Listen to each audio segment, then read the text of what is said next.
김민하 기자 어서 오세요. 안녕하세요. 먼저 재난방송 있죠? 그렇습니다. 중앙재난안전대책본부에서 전하는 말씀입니다. 2020년 3월 13일 우리나라 전 지역에 코로나19 감염 확진 환자가 늘어나고 있어서 확산 방지를 위해서 자가격리자는 다음과 같은 생활수칙을 반드시 준수해 주시기 바랍니다. 첫째, 감염병 전파 방지를 위해서 격리장소의 외출은 금지하여 주시고요. 둘째, 독립된 공간에서 혼자 생활을 해야 됩니다. 셋째, 진료 등의 외출이 불가피할 경우에는 반드시 관할 보건소에 먼저 연락을 해야 되고요. 넷째로 가족 또는 동거인과 대화 등의 어떤 접촉을 하지 말아야 됩니다. 다섯 번째, 이 개인 물품을 사용해야 되고 건강수칙을 지켜야 됩니다. 참고로 격리장소 무단 이탈, 격리 거부 등의 위반 사항이 발생하면 관련법에 따라서 300만 원 이하의 벌금이 부과될 수 있습니다. 중앙재난안전대책본부에서 알려드렸습니다. 네. 자, 오늘 시사회기 첫 번째 항목은요. 엇갈린 보석 결정입니다. 엇갈린 보석 결정. 누구랑 누구 얘기하는 거죠? 정경심 교수 보석이 불허가 됐는데 이것도 이제 어떤 엇갈린 부분이 있는데 또 임종원 전 법원행정처 차장의 보석은 받아들여져서 이거 역시도 좀 엇갈리고 있다 이런 얘기들이 많이 나오는데요. 먼저 정경심 교수 건부터. 오늘 법원이 자녀 입시를 위한 표창장 위조 그리고 인턴 증명서 조작, 사모펀드 관련 등의 혐의로 구속돼서 재판을 받고 있는 정경심 교수 보석 청구를 기각한다 이렇게 밝혔는데요. 죄증을 인멸할 염려가 있고 보석을 허가할 만한 타당한 사유가 없다 이런 얘기입니다. 예. 정경심 교수는 전자발찌 착용이라도 감수하겠다라면서 강하게 보석을 요구를 했지만 받아들여지지 않은 것이죠. 이에 따라서 정경심 교수는 구속 기간이 끝나는 5월까지 구속 상태로 재판을 받게 됐습니다. 그런데 재판부가 먼저 보석을 언급했었지 않나요? 과거에? 그렇죠. 이 정경심 교수 재판이 처음에 이제 진행이 될 때 재판부, 검찰, 변호인이 서로 이제 충돌하는 이런 상황들이 있지 않았습니까? 특히 검찰은 재판부가 공소장 변경을 불허한 것 등에 대해서 강하게 반발을 했었는데 이때 재판부가 이제 검찰을 좀 압박을 하면서 꺼낸 얘기가 계속 이러면 보석을 허가할 수도 있다. 이 방어권 보장을 위해서 이런 얘기였습니다. 정경심 교수 측이 이제 보석을 요구한 바가 없는데 이제 재판부가 이런 얘기를 했다고 해서 당시에도 좀 의문이 제기가 됐었는데 정경심 교수 측은 이 언급이 나온 지 약 한 달 만에 실제로 이제 보석을 청구했던 것이죠. 그런데 안 받아들여졌다. 그렇죠. 이게 좀 모양새가 이상해지긴 했는데 이렇게 된 배경에는 재판부 구성원이 법원의 정기 인사로 전원 교체된 영향도 있다 이렇게 볼 수가 있겠습니다. 맞아요. 바뀌었죠. 그렇죠. 정경심 교수가 보석 청구를 한 날이 지난 1월 8일이었는데 같은 달 22일에 첫 재판에서 보석 신문이 진행이 됐지만 당시 재판부는 결정을 내리지 않았고요. 그리고 나서 2월에 정기 인사가 단행되면서 재판부 구성이 바뀌었다는 겁니다. 이 새 재판부는 지난 11일에 첫 공판에서 보석 신문을 진행을 했는데 이때 정경심 교수는 건강이 좋지 않은 데다가 방어권 행사에 어려움이 있다라면서 이 보석을 허가해달라 이렇게 호소를 했죠. 하지만 결론은 앞서 재판부의 어떤 신호와 정경심 교수 측의 보석 청구, 오늘 결정 이게 다 엇갈리는 상황이 이제 된 겁니다. 그러네요. 임종원 전 법원행정처 차장은 보석이 받아들여졌다고 그랬죠? 그렇습니다. 이 사법행정권 남용 등의 혐의로 재판을 받고 있는 임종원 전 차장에 대해서 오늘 재판부가 보석을 허가했는데요. 2018년 10월 27일 구속된 지 503일 만입니다. 이에 따라서 이른바 사법농단에 연루된 전현직 판사들은 모두 불구속 상태로 재판을 받게 됐습니다. 양승태 전 대법원장의 경우에는 지난해 7월에 재판부 직권으로 보석으로 석방이 된 상황이고요. 예. 나머지 피고인들은 애초에 이제 모두 불구속 기소였던 데다가 일부 전현직 법관 5명은 최근 1심에서 무죄를 선고받은 바 있죠. 재판부가 보석 허가해 준 이유가 뭐죠?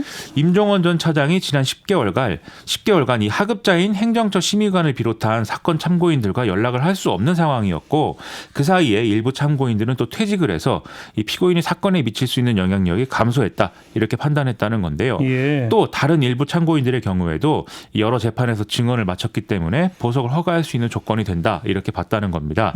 다만 죄증 인멸 염려 방지를 위해서 별도 조건을 이제 부과하겠다라고도 재판부는 밝힌 상황입니다. 어떤 조건이요?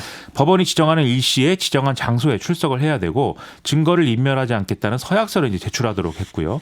또 보증금 3억 원을 납입하고 법원이 지정하는 장소로 주거를 제한해야 한다. 이 조건도 붙였습니다. 그리고 재판과 연관된 인물을 만나거나 전화, 이메일 등의 어떤 방법으로도 연락을 주고받지 말아야 한다. 이렇게 규정을 했고요. 출국할 경우에는 미리 법원의 허가를 받아라. 이렇게도 이제 조건을 부과했습니다. 알겠습니다. 두 번째 시사위키 항목은 지자체의 바이러스 대응입니다. 어디요? 일단 서울시가 이제 PC방이나 노래방 등의 이런 전수조사를 진행한다고 밝혔는데요. 지금 아무래도 교회, PC방 이런 데에서 확진자가 나왔기 때문에 소규모 집단 감염이 산발적으로 이루어지는 양상이다. 이런 것이기 때문에 지자체 수준에서의 대응도 매우 이제 중요한 상황이라는 것이죠. 그래서 박원순 서울시장이 직접 이런 이제 대응 방향을 밝히면서 지금 노래방, PC방 등의 서울시 내 총 1만 11만 516개 사업장에 대한 전수조사를 진행한다라고 한 거거든요. 이에 따라서 오늘 오전부터 서울시는 시청 직원 250명과 25개 자치구 직원들을 투입을 해놓은 상황인데 이 조사 결과를 토대로 이런 다중이용 시설에 대한 가이드라인을 만들어서 제시를 하겠다라고 하고 있습니다. 그 구로구 콜센터는 어떻게 돼가고 있죠?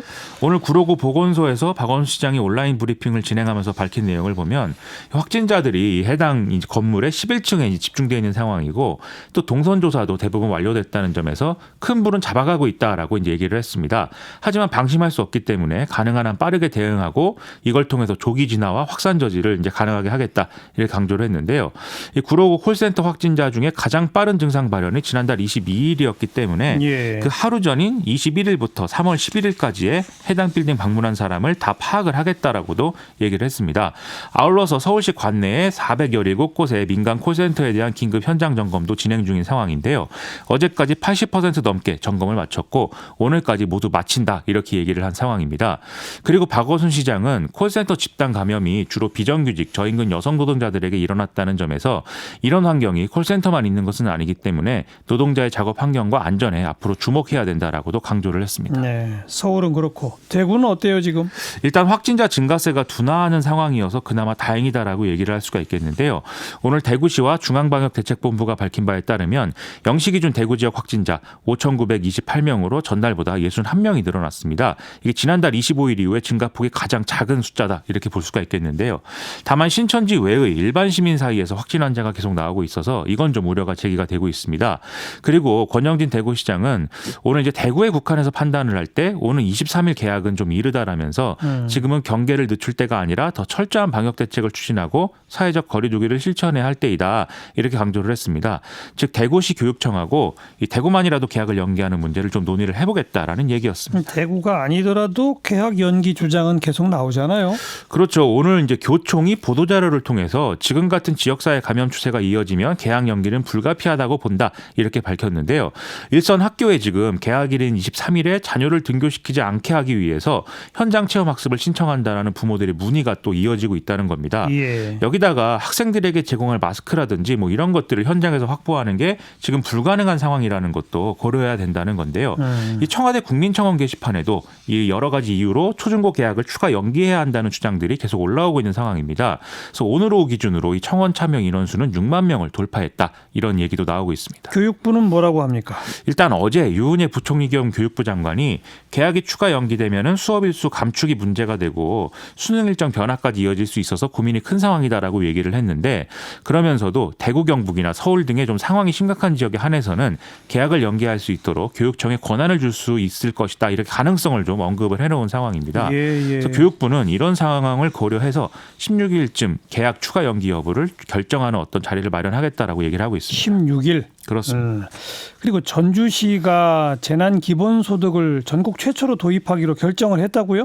그렇습니다. 오늘 전주시의회가 기본소득 지원금 263억 5천여만 원 등의 긴급 추경 예산안을 의결을 했는데요. 어허. 이에 따라서 전주시의 실업자와 비정규직 등의 5만여 명은 1인당 52만 7천 원 가량의 돈을 지역은행 체크카드의 형태로 받게 됐습니다. 네. 이 돈들은 3개월 안에 전주 지역에서 사용하는 것이 전제가 되어 있는데요. 예. 여기에 이제 다른 제도를 통해서 소상공인 및 실업급여 수급 대상자, 그다음에 정부의 추경 예산 지원 해당자 등등은 이제 지급 대상에서 제외가 된다고 이제 돼 있습니다.